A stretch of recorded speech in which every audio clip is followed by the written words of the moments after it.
Eveline, written by James Joyce, read by Diabla Molly. She sat at the window watching the evening invade the avenue. Her head was leaned against the window curtains, and in her nostrils was the odor of dusty cretonne. She was tired. Few people passed. The man out of the last house passed on his way home. She heard his footsteps clacking along the concrete pavement and afterwards crunching on the cinder path before the new red houses. One time there used to be a field there in which they used to play every evening with other people's children. Then a man from Belfast bought the field and built houses in it, not like their little brown houses, but bright brick houses with shining roofs. The children of the avenue used to play together in that field. The Device, the Waters, the Duns, little Kitch, the crippled. She and her brothers and sisters. Ernest, however, never played. He was too grown up. Her father used often to hunt them in out of the field with his blackthorn stick.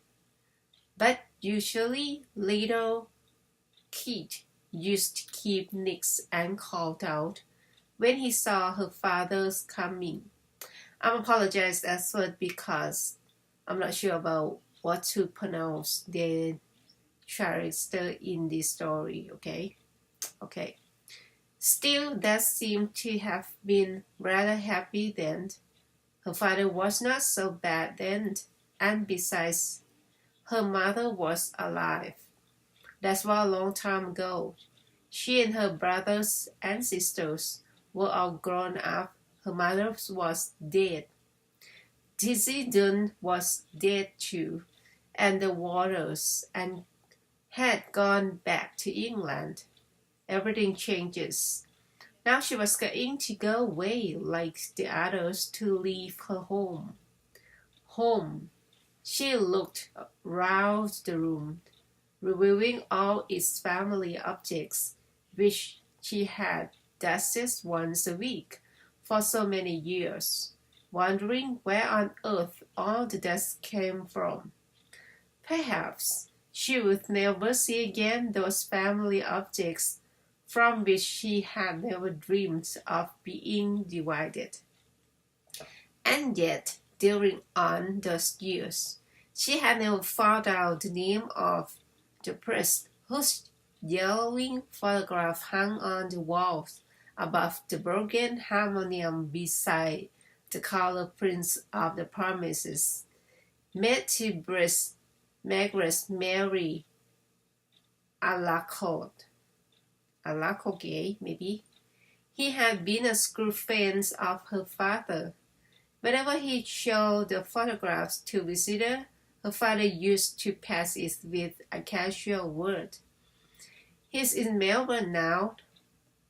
She had consented to go away, to leave her home. Was that wise? She tried to weigh each side of the questions. In her home, anyway, she had shelter and food. She had those whom she had known all her life about her. Of course, she had to work hard, both in the house and at business. What would they say of her in the stores when they found out that she had run away with a fellow?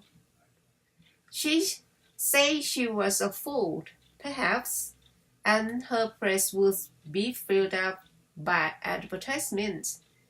Miss Gavin would be glad. She has always had an edge on her, especially whenever there were people listening. Miss Hill, don't you see these ladies are waiting? Looks lively. Miss Hill, please. She would not cry many tears at leaving the stores, but in her new home, in distant unknown country, it would not be like that.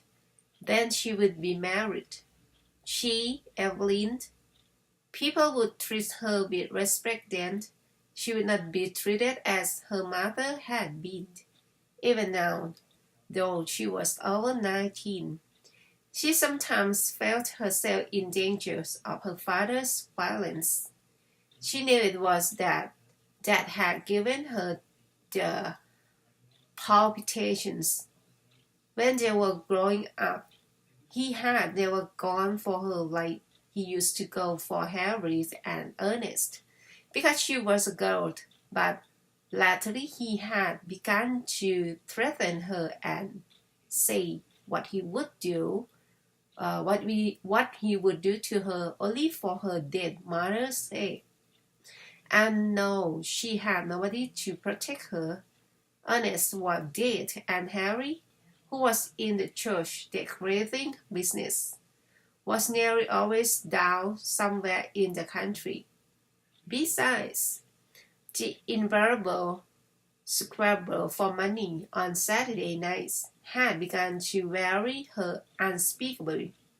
She always gave her entire wages, 7 shillings, and Harry always sent up what he could, but the trouble was to get any money from her father. He said she used to squander the money, that she had no head, that he wasn't going to give her his hard-earned money to throw about the streets, and much more, for he was usually fairly bad on Saturday night.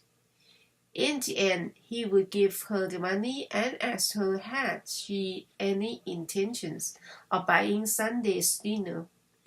Then she had to rush out as quickly as she could and do her marketing, holding her black leather purse tightly in her hands as she elbowed her way through the crowds and returning home late under her load of provisions. She had hard work to keep the house together and to see that the 2 young children who had been left to head charge went to school regularly and got their meals regularly. It was hard work, a hard life, but now that she was about to leave it, she did not find it a wholly undesirable life. Sorry, I read that wrong. The word is undesirable life. Okay. She was about to explore another life with Frank. Frank was very kind, manly, open-hearted. She was to go away with him by the night boat, to be his wife and to live with him in Buenos Aires, where he had a home waiting for her. How well she remembered the first time she had seen him. He was lodging in a house on the main road, where she used to visit.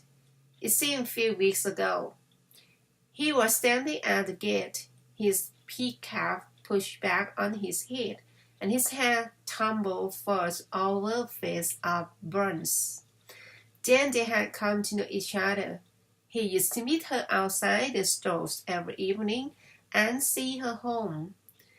He took her to see the Bohemian Girl, and she felt elated as she sat in an unaccustomed part of the theater with him. He was awfully fond of music and sang little.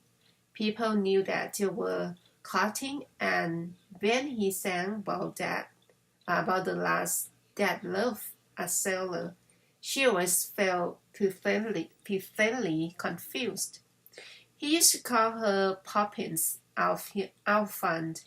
First of all, it had been an excitement for her to have fellow, and then she had begun to like him.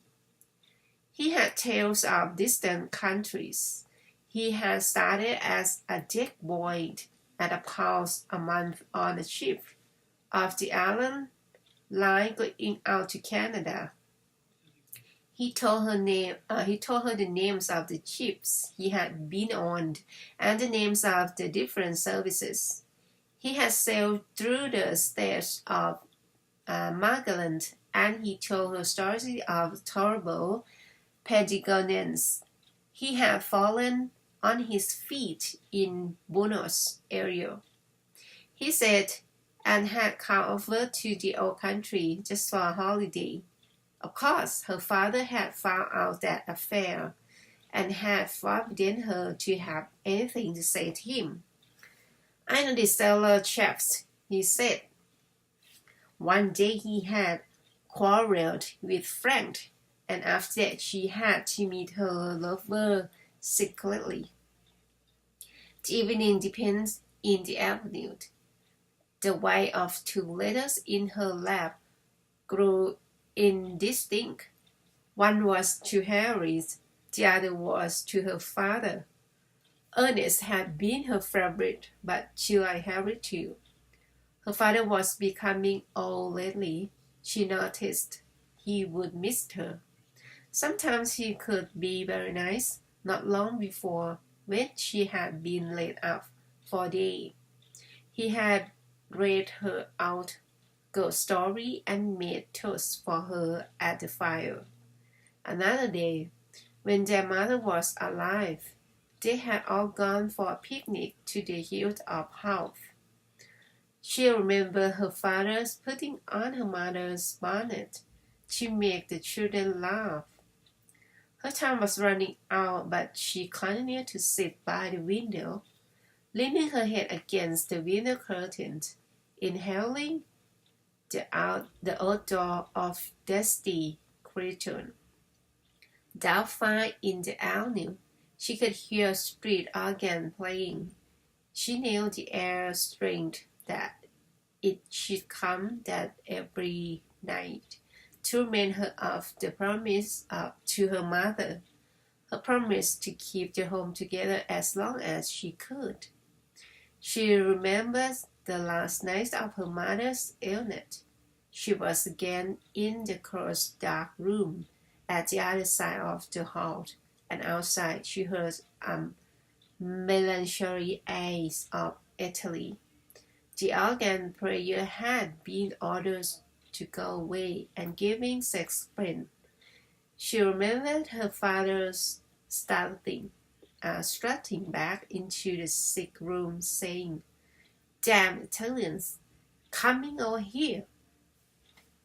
As she mused, the painful visions of her mother's life laid its spell on the very quicks of her being, that life of commonplace sacrifices crossing in final crescent.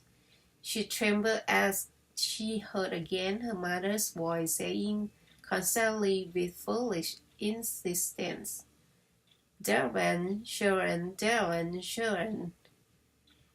She stood up in sudden impulse of terror. Escaped! She must escape. Frank will save her. He would give her life, perhaps love too.